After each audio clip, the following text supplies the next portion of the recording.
Hello, welcome to our Levered ETF series at Maverick Trading. My name is Rob Reinhold. It's nice to be here with you.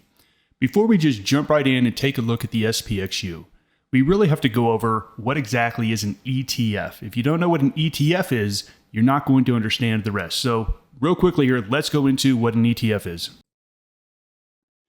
Whenever you hear the term the stock market, that really doesn't mean anything. Look, there's several different exchanges where stocks are bought and sold on a daily basis and they go up and down. There's really no way to say, hey, how are all the stocks doing? And so they created these things called indexes that you could actually track what the market was doing, like the Dow Jones Industrial Average, the Standard & Poor's 500, the Russell 2000. And they created these as a way for someone to look at this number and say, oh, the market went up today, the market went down today. But it was just a collection of those 500 stocks that they put in there. In 1993, a firm called State Street created the first exchange-traded fund called the SPY, or as was called the Spiders. This was developed to deliver the same return as the S&P 500 index. The great thing about these is that it was a stock. It wasn't a mutual fund. It wasn't indexed. It could be directly bought and sold like a stock at any time at a really cheap price. This was a great alternative to mutual funds. Before ETFs, if you wanted to get the same return as the market, you had to pay a company probably somewhere around 0.5% or 1% to run the money to try to get you the same return. Now it's as easy as just buying SPY. And these have options, which is awesome. We're an options trading firm at Maverick, so we absolutely love options on these ETFs. So the ETF we're going to be really focusing on in this session is the Spiders, or the SPY is the ticker symbol. Now, this SPY is a stock, and it has been designed to track the underlying index of the S&P 500. So basically, if the S&P 500 goes up 1%, it will go up 1%. Now, if you can take a look at this, has the same weighted positions as the S&P 500. So stuff like Apple, Microsoft, Amazon, Tesla, these are the largest positions. And then you can see the smallest positions really are very small in comparison. If we want to have a security that has the inverse return and maybe a levered return, we need to get a better symbol.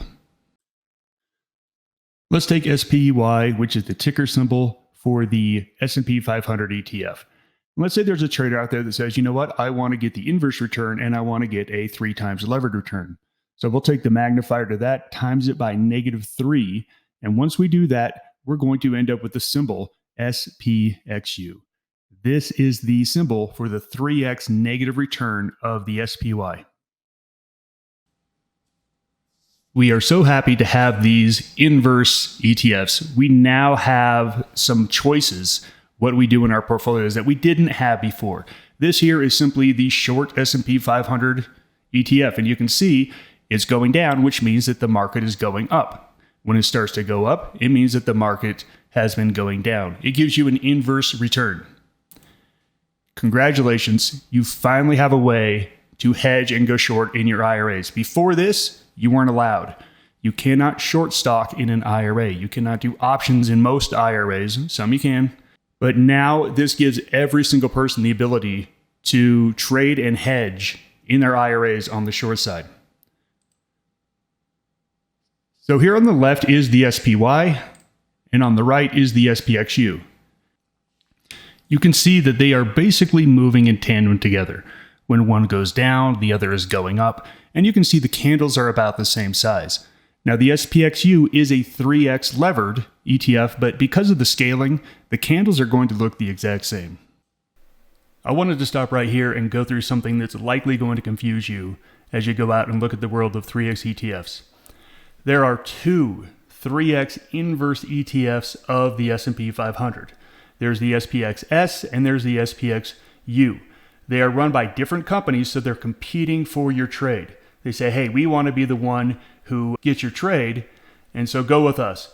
Look, they're going to be very, very similar to each other. They're going to be all pretty much in the same 0.1%, but let's take a look at the actual performance of the two against each other.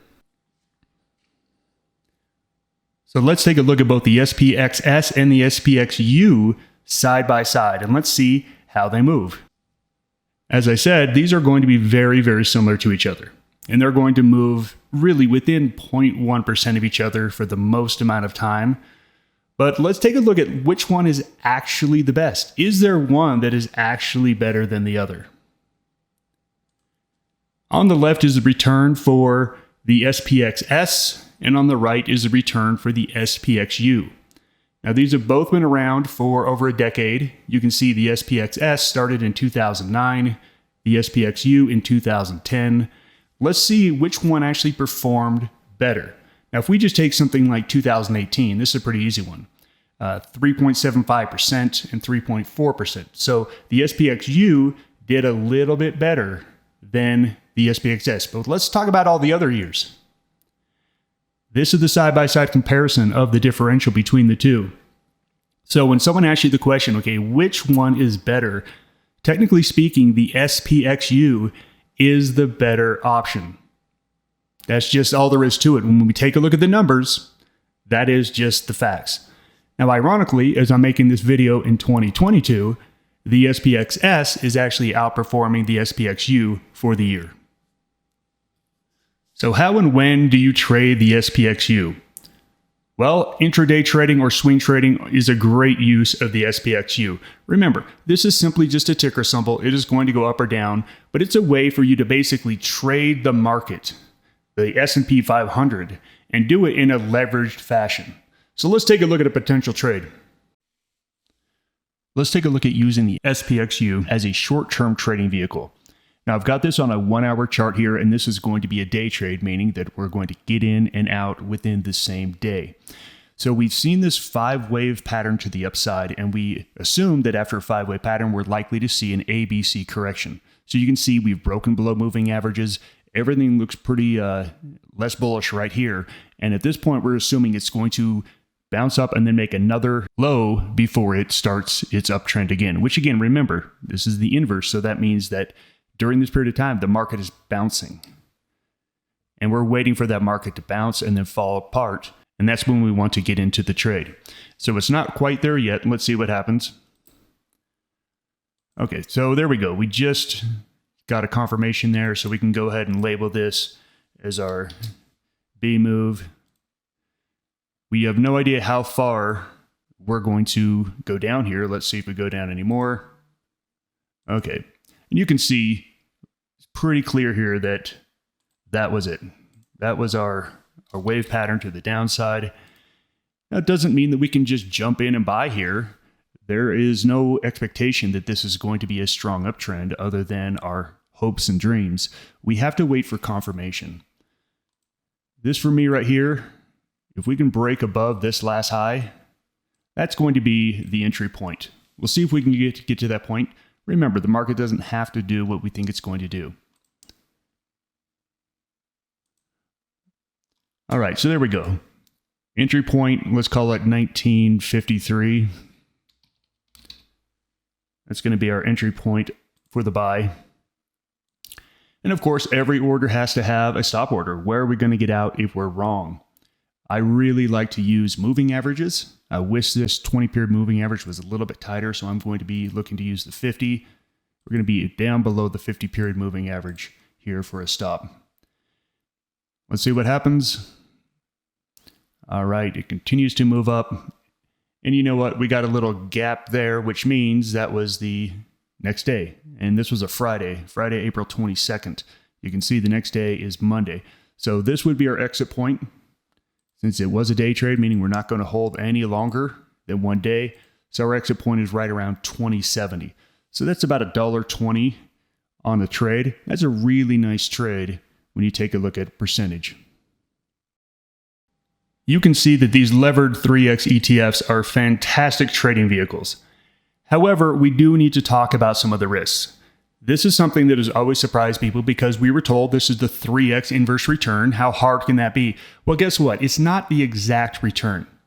The reason is that when you look at the SPY, the company that runs the SPY is actually buying the shares. Whenever someone goes in and out of the SPY, that company has to go in and buy or sell actual shares. And so those shares track very closely to the actual return.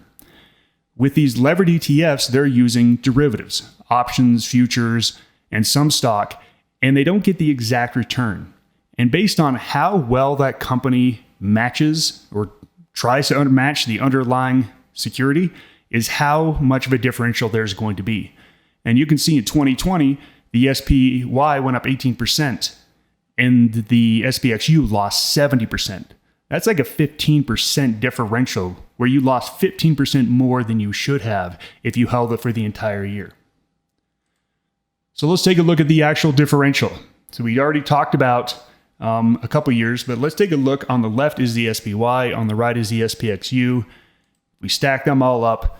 We can see that it's a mixed record here. Some years it does much better, and some years it doesn't. So the best year of outperformance was in 2013. The S&P went up 32%, and the SPXU only went down 60%. That's a huge differential. But you can see on years like 2018 or 2019 that the differentials were pretty ugly. The worst differential was in 2001, where the SPY only went up 2% and the SPXU crashed 32%. So these differentials, they're no joke. You really have to take a look at these. And this is why we don't like these levered ETFs for anything longer than a day or a swing trade. Another risk of these are higher fees. The SPY comes with an annual fee of 0.09%, very low. The levered ETFs are going to be somewhere just under 1%. Every time you buy and sell these, you are going to be paying those fees. So they're just going to be more expensive. And then the last one, there's really no options benefit. And that's really sad because at Maverick, we are an options trading firm.